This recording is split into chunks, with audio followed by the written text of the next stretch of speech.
Bismillahirrahmanirrahim. Alhamdulillah Rabbil Alamin. Wassalatu wassalamu ala asyrafil anbiya'i wal mursalin. Nabiyina Muhammadin wa ala alihi wa sahbihi ajma'in. Assalamualaikum warahmatullahi wabarakatuh.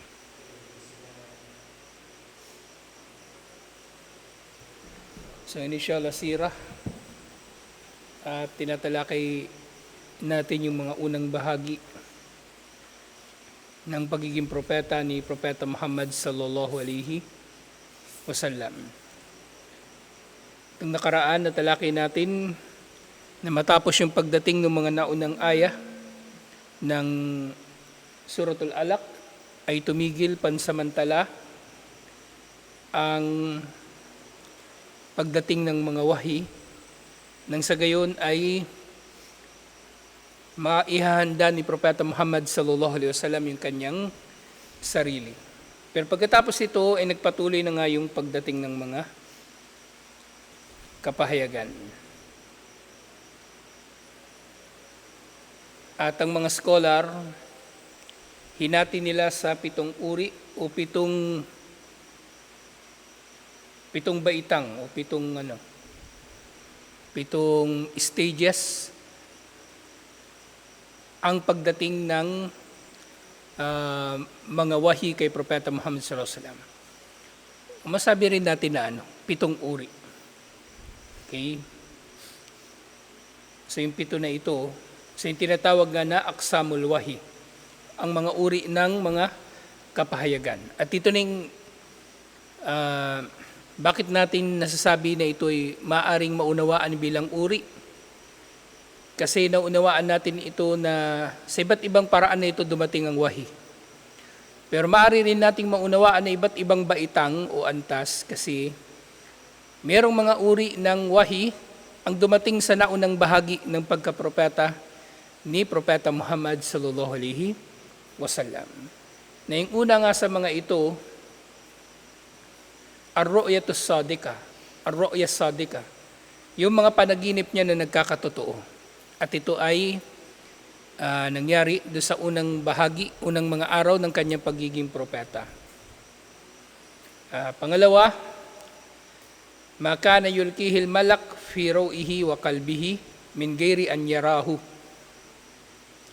Ito yung paglalagay ng anghel ng kapahayagan na ito sa kanyang puso at isip nang hindi niya nakikita ang anghel na nagpadala. Okay, hindi niya nakita si Jibril alayhis salam basta dumarating sa kanya ang wahi o kapahayagan. At kabilang dito, syempre, ang mga hadith. Okay, kasi ang mga hadith, lalong-lalo na ang mga hadith qudsi, ang mga ito ay kapahayagan din. Bagaman hindi ito bahagi ng Quran. Pangatlo, innahu sallallahu alaihi wasallam kana yatamathalu lahul malak rajulan. Yung number 2, galing din sa anghel o sa pamagitan ng anghel, pero hindi niya ito nakita. Pero doon sa pangatlo, sa pamagitan ng anghel, pero ang anghel na ito ay nagkakatawang tao at nakikipag-usap sa kanya. So katulad yung nangyari dun sa Hadith Omar na dumating si Jibril alayhis salam sa anyo ng tao at itinuro niya ang arkanul Islam, arkanul Iman, kung anong ihsan, mga tanda ng araw ng paghuhukom. So yun yung halimbawa doon. Pang-apat, Ar-Rabi'ah, annahu kana ya'tihi fi mitli salsalatil jaras. Ang pagdating kay Propeta Muhammad sallallahu alaihi wasallam ng wahi sa anyo ng katulad ng pagtunog ng kampana. So maingay, mabigat, masakit sa ulo, so parang ganon. Pero syempre ito ay sa paglalarawan ni Propeta Muhammad sallallahu alaihi wasallam kung paano niya may papaliwanag sa kanyang kapwa-tao ang kanyang na-experience. Panlima, innahu yaral malaka fi suratihi allati khalaqa alayha o khulika alayha. Na nakita ni Propeta Muhammad sallallahu alaihi wasallam ang anghel sa tunay nitong anyo. Ibig sabihin sa anyo nito nang ito ay nilikha ni Allah. Okay. Pang-anim, ma'auhahu Allahu ilayhi. At ito yung pagdating ng wahi kay Propeta Muhammad sallallahu alaihi wasallam direkta mula kay Allah. Direkta mula kay Allah. At pang-pito, kalamullahi lahu minhu ilayhi bila wasitati malakin, ang direktang pakikipag-usap ni Allah sa kanya. Yung pang-anim tsaka pang-pito, pareho itong pakikipag-usap ni Allah kay Propeta Muhammad sallallahu alaihi wasallam.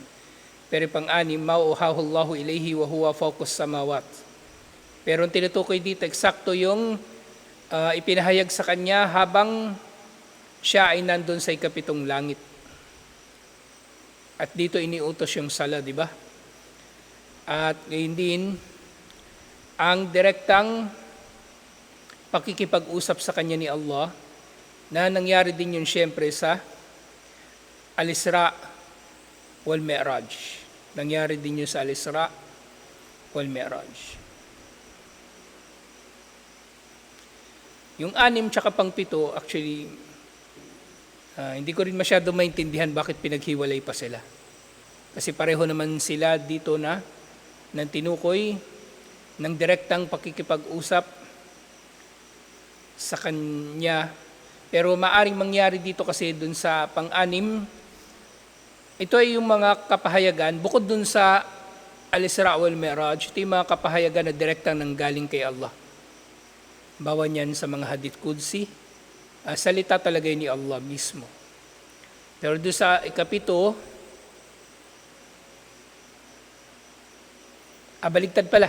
Yung ika-anim yung nangyari doon sa Al-Isra wal Mi'raj, specifically, kasi sa langit yung tinutukoy doon. Pang-pito, lahat ng mga kapahayagan na direktang dumating sa kanya mula kay Allah. Kasama na rito yung mga hadith Qudsi at iba pang mga ayah na direktang dumating sa kanya, na hindi na dumaan sa anghel, diretso mula kay Allah. Diretso mula kay Allah. Ang ibang mga scholar, meron pa silang dinagdag na ikawalo. Yung ikawalo, pero wala na siya dito. 7 lang yung tinukoy dito, pero merong ikawalo na sinasabi ng ibang mga scholar na ito raw yung pakikipag-usap ni Allah nang wala raw harang. Pero siyempre, hindi ito nangyari sa dunya. Kasi kahit doon sa Al-Isra wal Mi'raj, hindi naman nakausap ni Propeta Muhammad sallallahu alaihi wasallam si Allah ng direkta. Liwanag ang nakita niya doon sa langit nang kausap niya si Allah. Liwanag ang kanyang nakita. So mas matibay na 7 lang sila talaga. Ang mga uri ng wahi o mga antas baitang ng wahi. So nga sinabi, wakabla ad-dukhul fi mawdu'i hadal jihad ara min al-asan an astatarad ila bayani aksamil wahi wa maratibuhum. So mas mainam daw bago pa magpalalim sa pagtalakay ng pagiging propeta ng Propeta Muhammad sallallahu alaihi wasallam, ang matalakay ang mga uri ng wahi at kanilang mga antas. At ang mga ito na 7 ay nanggaling kay Ibnul Qayyim rahimahullah.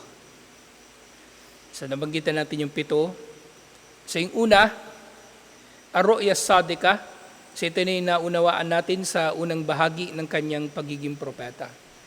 At actually, sinasabi pa nga ng ibang mga scholar na ang ilang mga bahagi nito ay nangyari bago pa, katulad ng napag-aralan natin dito sa Sira. Bago pa man niya nakita si Jibril alayhis salam sa Hira, ay nangyayari na meron siya mga panaginip na nagkakatotoo. At ito ay tumagal nga ng 6 na buwan. Tumagal ito ng 6 na buwan. Pangalawa, makana yulkihil malaku fi rawihi wa qalbihi min ghairi an yarahu. Ang mga kapahayagan na binibigay sa kanya ng anghel, itinatanim sa kanyang puso at isip nang hindi niya ito nakikita. Kama qala Nabi sallallahu alaihi wasallam, tulad ng sinabi ni Propeta Muhammad sallallahu alaihi wasallam, inna ruhal kudusi nafatha fi rawi annahu lan tamuta nafsun hatta tastakmilu rizkaha. Na ipinahayag daw sa kanya ni Jibril alayhis salam, syempre ito'y galing kay Allah, at hadith qudsi ito, kung daw nagkakamali, itong hadith na ito. Hindi na bilanggit kung sino nag-ulat, pero sinabi raw ni Jibril, hindi naman sinabi ni Jibril, kumbaga yung dapat na translation dito. Kumbaga, inilagay ni Jibril sa kanyang puso at isip na walang sino man ang mamamatay liban na lamang na maubos muna nito ang biyaya nito. Walang sino man ang mamamatay liban na lamang na maubos muna niya ang biyaya na para sa kanya. Okay? So hanggat may nananatiling biyaya na nakatakda para sa tao, ito ay mananatiling buhay. Ngayon kapag wala nang darating sa kanya, saka lang siya mamamatay. Pero syempre, ito ay tama nating inuunawa sa pag-unawa na ang mga biyaya ni Allah ay nakatakda na. Bago pa man isilang ang tao, di ba, sinapupunan kasama doon sa takdir umuri, pagtatakda sa buong buhay ng tao ay nakatakda na kung ano ang kanyang mga biyaya na matatanggap. Nakatakda na. Okay? Nakatakda na. Nililinaw natin ito kasi maaring may maling makaunawa nito. Baka isipin ng tao, magtitipid siya ng pagkain para hindi agad maubos yung kanyang biyaya. O kaya isipin niya yung matakaw, mamamatay agad kasi madaling maubos yung biyaya. Pero hindi ganun. Kasi kahit yung pagtitipid ng tao, at ang takaw ng tao, halimbawa sa pagkain, lahat yun ay nalaman na ni Allah. At mula sa kanyang kaalaman, ay pumili na siya kung anong gusto niyang mangyari. At mula rito ay isinulat ito at ang mga ito ay ipinapatupad na lamang dito sa dunya. Okay, so wala nang maaring magawa ang tao na bibilis o babagal ang pagkaubos ng kanyang biyaya. Naintindihan nyo? Hindi na ito bibilis o babagal sa pagkaubos sa pamagitan ng pagtitipid o pamagitan ng pagiging matakaw, dahil lahat yun ay naitakda na ni Allah. Dahil lahat yun ay naitakda na ni Allah. Nalaman na ni Allah at pumili si Allah kung anong gusto niyang mangyari. Itinakda na ni Allah o sinulat na ni Allah sa Allahul Mahfud at tinutupad na lamang sa pamagitan ng pagkakalikha sa tao. So wala nang mangyayari dito na pagkakantala sa kamatayan, di ba? La yastakdimunaha wa la yastakhirun. Hindi nila ito mapapauna at hindi nila ito maantala. So nga, walang sino man ang mamamatay liban na lamang walang sino man ang mamamatay hanggang sa hindi niya naubos ang kanyang biyaya. Fattaqullaha wa ajmilu fit talab. Kaya katakutan ninyo si Allah at maging mahusay kayo sa inyong paghiling sa Kanya, sa inyong panalangin. Okay, so syempre, kabilang ito sa mga adab, magandang asal sa dua, yung maging mahusay tayo sa panalangin natin kay Allah. Okay? Wala yahmilannakum istibta'ur rizki ala an tatlubuhu bima'siyatillah. At huwag kayong maiinip sa pagdating ng biyaya sa inyo na sukdulang kayo ay susuway kay Allah. So napakagandang hadith, di ba? Huwag kayong maiinip. Kung naiinip kayo na mag-asawa, huwag kayong magzina. Huwag kayong makipag-boyfriend, girlfriend, o pumunta sa bar. Kung naiinip kayo na yumaman, huwag kayong magnakaw o mandugas. Ibig sabihin, manalangin kayo at maging matuwid sa anumang hinihiling ninyo at hintayin ninyo ito mula kay Allah. Huwag kayong magmamadali. O parang yung mga terorista, halimbawa, gusto nila magtatagumpay ang mga Muslim laban sa kuffar. Nagmamadali sila masyado, sukdulang labagin na nila ang karapatan ng kanilang kapwa-tao. Karapatan na kahit sa Islam ay pinatutupad. Ang karapatan ng tao, halimbawa Musliman o hindi Muslim, sa kanyang buhay at yaman, nilalabag yun ng mga terorista sa kanilang pagmamadali na matalo ang mga kuffar. So kabilang yun doon sa kahulugan nito.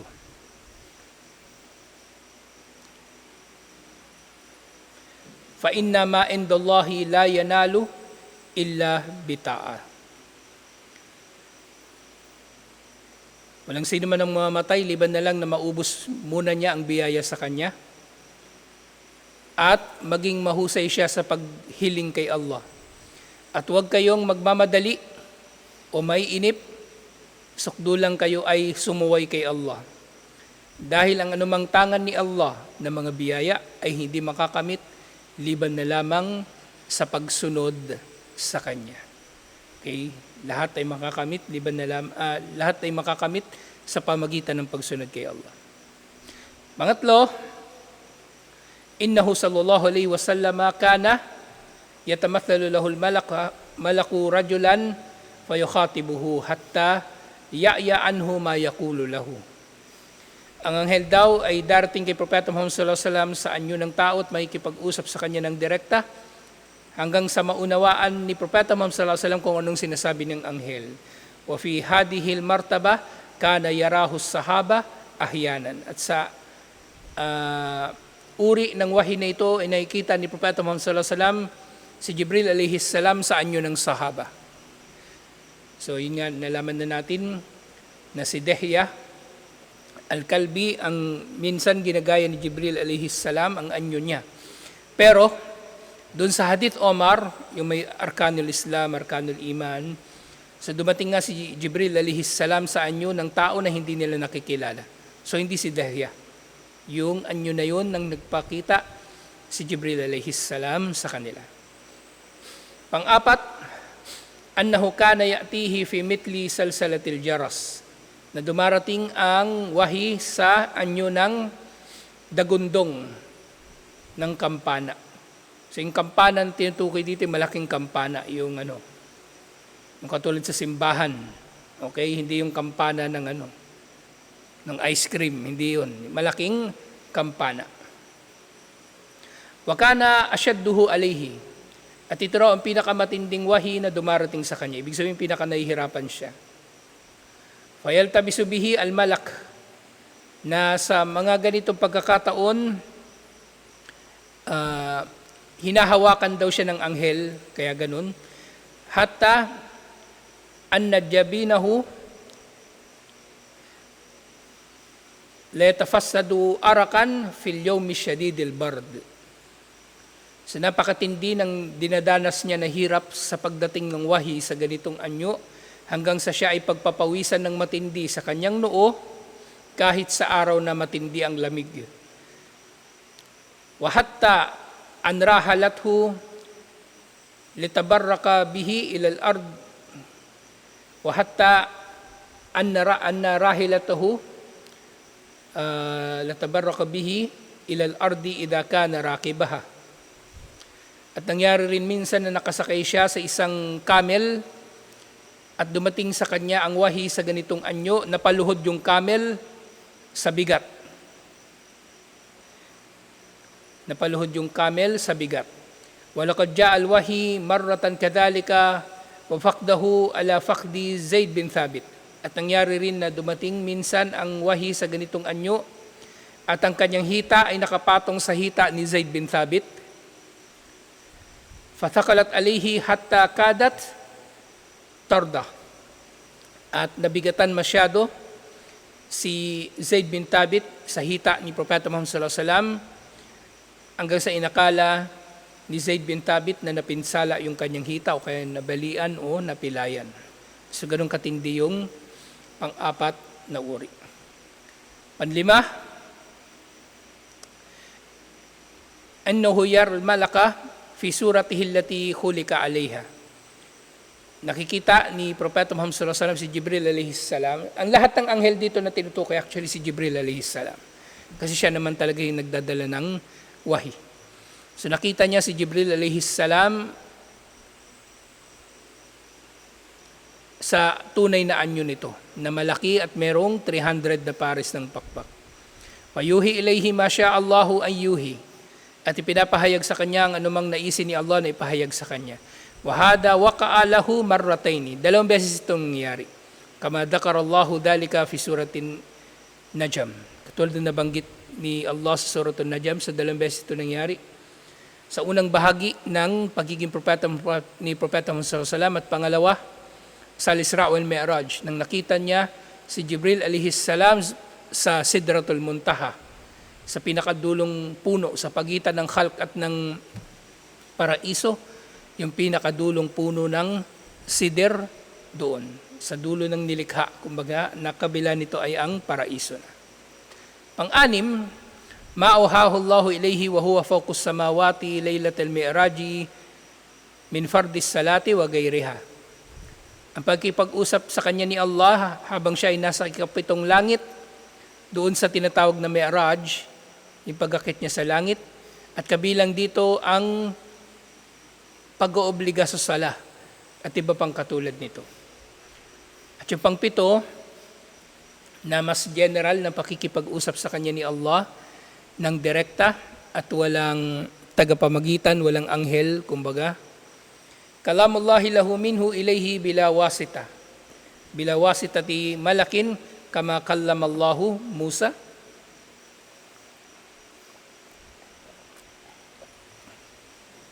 Yung direktang pakikipag-usap sa kanya ng walang tagapamagitan na anghel.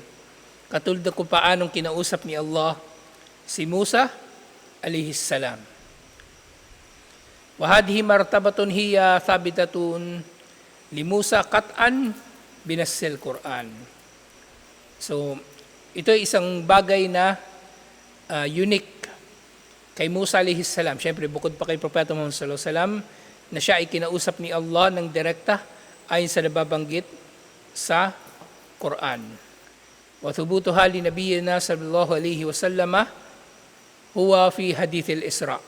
At gayon din ay napagtibay ito kay Musa alayhi salam, napagtibay ito sa Quran, at kay Propeta Muhammad sallallahu alaihi wasallam ay napagtibay naman ito doon sa hadith tungkol sa Al-Isra wal Mi'raj. At yun nga yung ikawalo na hindi na sinama sa pagtatala rito, pero pinaniniwalaan ng ibang mga scholar, pero hindi na nga sinama rito, na nakipag-usap daw si Allah kay Propeta Muhammad sallallahu alaihi wasallam ng walang tabing. Pero hindi ito nangyari sa anuman sa mga nangyari kay Propeta Muhammad sallallahu alaihi wasallam, wala sa mga batayan. Dahil lang nakausap ni Propeta Muhammad sallallahu alaihi wasallam si Allah doon sa Al-Isra wal Mi'raj, doon nga sa number 6, nakausap niya si Allah na liwanag lamang ang kanyang nakita. Alhamdulillah. So ito yung iba't ibang mga uri o iba't ibang mga antas ng wahi, alhamdulillah. At sa susunod, next week inshallah, matatalakay na natin yung da'wah ni Propeta Muhammad sallallahu alaihi wasallam. At syempre nagsimula ito sa kanyang da'wah, sa kanyang malalapit muna na mga kamag-anak at kaibigan. Alhamdulillah, at ang lihim na da'wah sa iba pang mga tao doon sa Makkah. So hanggang dito na lang. Assalamualaikum warahmatullahi wabarakatuh.